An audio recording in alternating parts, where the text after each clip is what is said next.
السلام علیکم. محمد افضل صدیق اپنے پروگرام میتھس فیوز کے ساتھ حاضر خدمت ہے. چیزیں آپ کے سامنے جس تیزی سے آگے بڑھ رہی ہیں اور جو چیزیں میں نے پریڈکٹ کی تھیں، جو میں نے اپنا تجزیہ پیش کیا تھا، وہ آپ کے سامنے کھل کے آ رہی ہیں. خیبر پختونخوا کے اندر جو حکومت کی کروٹ اور پاسبلٹیز، از بہت سے دوستوں صحافیوں سے میری گفتگو ہوئی اور میں نے اپنا نقطہ نظر ان کے سامنے رکھا کہ کیا کچھ ہونے جا رہا ہے. میں مختصر کروں گا، کوشش آپ کے ساتھ بتا دوں. لاہور ہائی کورٹ بار ایسوسی 26ویں آئینی ترمیم کے خلاف جو فیصلہ اگر آیا تو اس کو ماننے سے انکار کر دو. یہ بالکل رائٹلی سیڈ سو. اور افغانستان اور پاکستان کے ساتھ جو موجودہ حالات اور واقعات آ رہے ہیں، وہ کچھ چیزیں تو میں ڈاکٹر اسرار صاحب کے حوالے سے آپ کے سامنے بتا چکا ہوں، میں بات پھر بتاتا رہوں گا. تحریک لبیک مذاکرہ جب تک یہ پروگرام ریکارڈ ہو رہا تھا وہ آپ کے سامنے چل رہا ہے، اور جو باتیں میں نے اس وقت بھی کہی تھی اور بار بار دہرا رہا تھا وہ آپ لوگوں کے سامنے آ چکی ہیں، اور آپ کو اندازہ ہو جانا چاہیے کہ کیا ہو رہا ہے. سب سے پہلی بات جو ہے، خیبر پختونخوا کے اندر آئینی اور قانونی بحران اب پنپ چکا، بڑھ چکا ہے، اور میں نے اس کا تدارک بھی آپ کے سامنے بتا دیا تھا. مختلف دوستوں سے میری اگر بات ہوئی، بہت فیمس اینکرز سے بھی اگر بات ہوئی، تو میں نے ان کو بتایا کہ کیا پاسبلٹیز ہیں.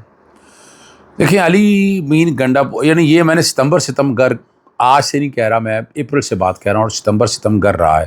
ستمبر کے اثرات آپ کے سامنے آپ دیکھ رہے ہیں اور اس کے نتائج بھی آپ کے سامنے آ رہے ہیں. علی مین گنڈا پور نے استعفیٰ دیا تو کھلے دل سے دیا کھلے دل سے، یہی کہا ہے، اور عوام میں پذیرائی بھی ان کو یہی ملنی ہے کہ استعفیٰ انہوں نے دے دیا. اور کسی نے کہا کہ بکری نے دودھ دیتا تھا مینگنا پا گئے، بچپن میں ہم سنا کرتے اس بات کو. دودھ جب دینا ہے تو دینا ہے، ایف اینڈ بٹس میں کیا ڈالنا تھا.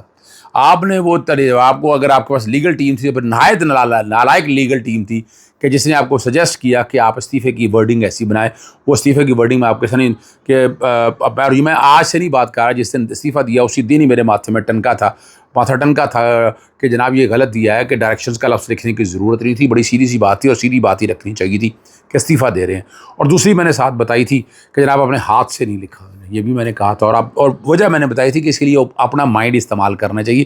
اس پہ آرٹیکل 30 کی لینگویج جو بڑی کلیئر ہے. اور ایک بات اور بتاتا چلوں کہ جب آپ استعفیٰ دیتے ہیں تو کابینہ بھی ختم ہو جاتی ہے. آج آپ استعفیٰ دیتے ہیں، استعفیٰ ایکسیپٹ ہوتا ہے تو کابینہ ڈیزالو ہو گئی ہے، کوئی کابینہ نہیں ہے، صرف وزیر اعلیٰ. اور اس کی مثال آپ کے پاس عثمان بزدار کے دور میں ہوگی، جب عثمان بزدار نے استعفیٰ دیا تھا، اس کے بعد عثمان بزدار اکیلا وزیر اعلیٰ رہ گیا تھا، اور وہ وزیر اعلیٰ نہ ہونے کے برابر تھا، وزیر اعلیٰ نہ ہونے کے برابر تھا، یعنی اس کی بات ہی کوئی نہیں مانتا تھا. ابھی بھی اگر دیکھا جائے، وفاقی حکومت کا کنٹرول اس وقت یہ صوبوں کے اندر یہ موجود ہے کہ چیف سیکرٹری ان کی مرضی کا، آئی جی ان کی مرضی کا ہے. تو جنہوں نے صوبے کو، نظام کو چلانا ہے، جب اسٹیبلشمنٹ آپ کے ساتھ ہوگی تو آپ صوبہ کہاں چلا سکتے ہیں. اور یہی بات وہاں علی مین گنڈا پور کو جب ہٹایا گیا تھا، جب وزیر اعلیٰ لگایا گیا تھا، بڑا اختلاف ہوا تھا، تو اس میں یہی باتیں ہوتی تھی. لیکن الٹیمیٹلی انہوں نے ثابت کیا کہ وہ تینوں کشتیوں یا 4 کشتیوں کے سوار ہیں.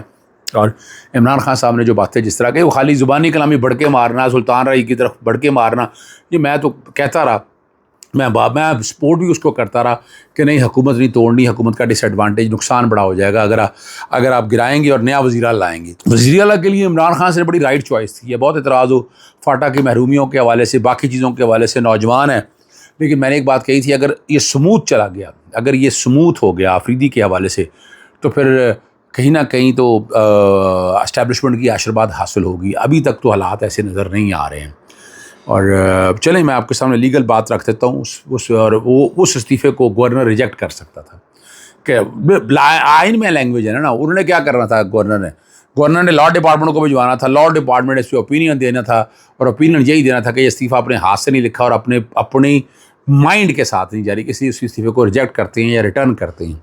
اس کا تدارک یہ نکالا کہ اپنے ہاتھ سے لکھا ہوا استعفیٰ دے دیا. جو بات میں نے اٹھائی تھی، بہت سے لوگوں نے اعتراض اٹھایا، الٹیمیٹلی انہوں نے وہ دے دیا. اب اگلی بات ہے، وہ استعفیٰ وہاں چلا گیا. اب ٹائم لمٹ کوئی نہیں. اچھا، آپ کورٹوں میں جاتے ہیں تو وہ کہیں گے 2 استعفے تھے یہاں پر، اور گورنر کہے گا جناب 2 استعفے آئے تھے، ایک وہ استعفیٰ اور ایک بعد کا استعفیٰ. اب میں کیا دیکھوں اس کے حوالے سے. اور دیر از اے پاسبلٹی کہ پشاور ہائی کورٹ اس پہ سسپینڈ نہ کر دے. سسپینڈ کر دے گا، انڈر ڈسپیوٹ آ گیا اور یہ معاملہ آپ کا رک گیا. اب اس کا اگلا تدارک میں نے سجیسٹ کیا تھا آپ کے سامنے. آپ اسمبلی کا اجلاس بلائیں، اسمبلی کے اجلاس میں سادہ قرارداد سے کہ اعتماد کا ووٹ لیں. اعتماد کا ووٹ نہیں لیں گے تو وزیر اعلیٰ نہیں دیں گے، اور نئے الیکشن کی طرف آپ کو جانا پڑے گا، اور گورنر اس میں ایک طرح سے ہیلپ لیس ہو جائے گا. ٹھیک ہے نا جی. آپ نیا ایوان نمائندگان میں سے منتخب کرنے کے لیے آپ جائیں گے، اور اس میں آفریدی کو آپ منتخب کر لیں گے. اور ایک میں نے خطرناک کسی نے مشورہ دیا اسمبلی تحلیل کرنے کے والے سے، وہ میں نے وہ بھی بتا دیا کہ دیکھیے آپ اسمبلی اگر تحلیل کرتے ہیں وہاں پر آپ آئین کے آرٹیکل 130 134 وغیرہ کو سب کو جب اکٹھا بیٹھ کر آپ پڑھتے ہیں تو 48 گھنٹوں کے اندر جب اسمبلی آپ تحلیل کرتے ہیں 58(2)B کے کانٹیکس کے حوالے سے یہ بات ہو رہی ہے تو اس میں، اور یہ اسی طرح صوبائی اسمبلی کے حوالے سے ہے، تو وہ 48 گھنٹے کے اندر آپ کو اسمبلی تحلیل کرنی ہے، اگر نہیں کریں گے تو لکھا ہوا ہے آٹومیٹکلی، یہ آئین کہتا ہے، آئین نے خود کہا ہوا ہے، اور اگر وہ اسمبلی تحلیل ہو جاتی ہے، یہ وزیر اعلیٰ تو رہیں گے جب تک نگران نہیں آتا، نگران جانے والا اور آنے والا اگر نہیں کنسنسس ہوتا، نہیں مانتے، تو پھر الیکشن کمیشن جس کو مرضی ہے، جیسے محسن نقوی ہے اس طرح ایک اور محسن نقوی یہاں آ جائے گا، محسن نقوی آ کر نگران سیٹ اپ ٹیک اپ کر لے گا اور اپنی مرضی کی کابینہ بنائے گا، اور الیکشن کس نے کہا 90 دن میں، وہ آپ نے ایسی پریسیڈنٹ غلط قائم کر دی ہیں، اور قاضی فائز عیسیٰ اس کا قصوروار ہے، سارے اس نظام کا جہاں پر کھڑے ہیں، اور جو تباہی اور بربادی کی ہے وہ آپ کے سامنے موجود ہے، ریکارڈ کے اوپر چیزیں اویلیبل ہیں، تو اور الٹیمیٹلی آپ کو یہ بھی بہت بڑا نقصان ہوگا، تو اسمبلی تحلیل کی طرف مت جائیے گا، خدا را غلط مشورے مت دینے، آپ ان چیزوں کو اس سمت کی طرف مت لے کر جائیں۔ اب آتے ہیں اگلی بات کی طرف۔ آپ لاہور ہائی کورٹ بار نے 26ویں آئینی ترمیم کے خلاف جو ہے قرارداد پاس کر لی ہیں، اور بڑا واضح طور پر کہہ دیا ہے کہ وہ نہیں مانتے، اور بالکل ماننا بھی نہیں، ہم نہیں مانتے ہیں، وکلا نہیں مانتے، اس بات کو سامنے رکھتے ہوئے، اور فیصلے سے وہ ماننے سے بھی انکار کر دیا ہے۔ اب یہ وکلا کی اپنی لینگویج ہے، اپنا طریقہ کار ہے، انہوں نے صاف لفظوں میں کہہ دیا ہم نہیں مانتے۔ اس کا اثر جو ہے آنے والے الیکشنز پہ بہت پڑنا ہے، یہ بھی یاد رکھیے گا، آپ کو اندازہ ہو جائے گا، ٹھیک ہے نا جی۔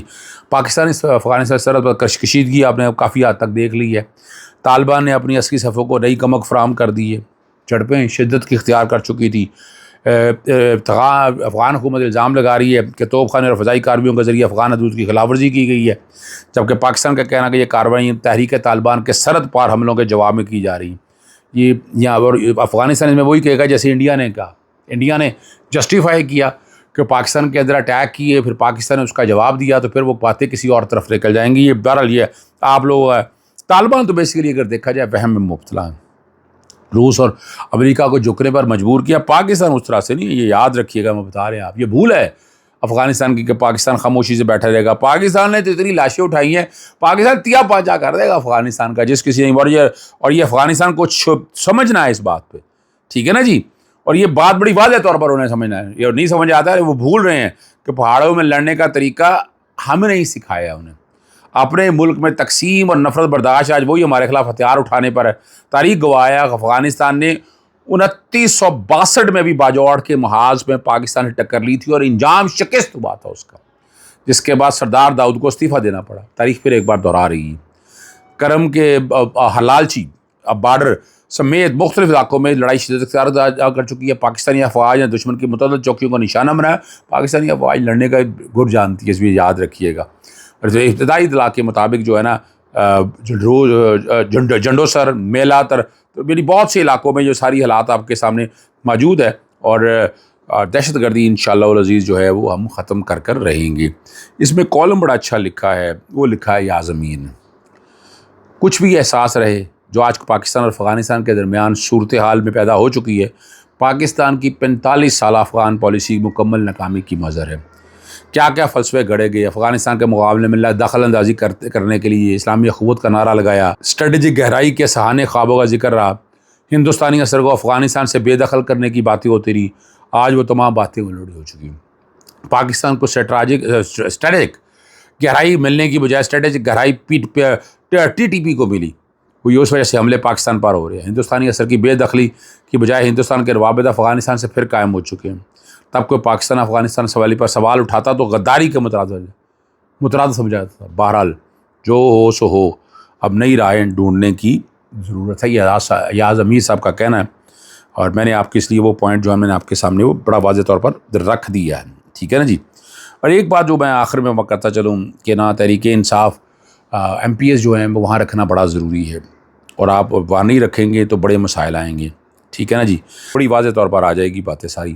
اور یہ آپ کو یاد ہونا چاہیے، جب حمزہ کو وزیر اعلیٰ اس وقت بنانا تھا اپنا وزار صاحب کے دور میں، کس طرح ہاسٹلوں میں، رائل سوئس ہوٹل میں رکھا گیا، میں یہ تجویز پہلے بھی دے چکا ہوں کہ ان کو باندھ کے رکھیں، وہاں رکھیں، ان سے رابطے ضرور ہو رہے ہوں گے، انہیں توڑنے کی بات ہو رہی ہوگی۔ مجھے کسی ایک دوست نے بتایا کہ ان کو دھمکیاں دی جا رہی ہیں کہ جناب نہیں آئیں گے تو کرپشن کے کیسز سنیں گے، اور یہ اس طرح کی کہانی جو ہے نا مختلف اینگل سے ان تک پہنچائی جا رہی ہے، ان کو بتایا جا رہا ہے، لیکن یہ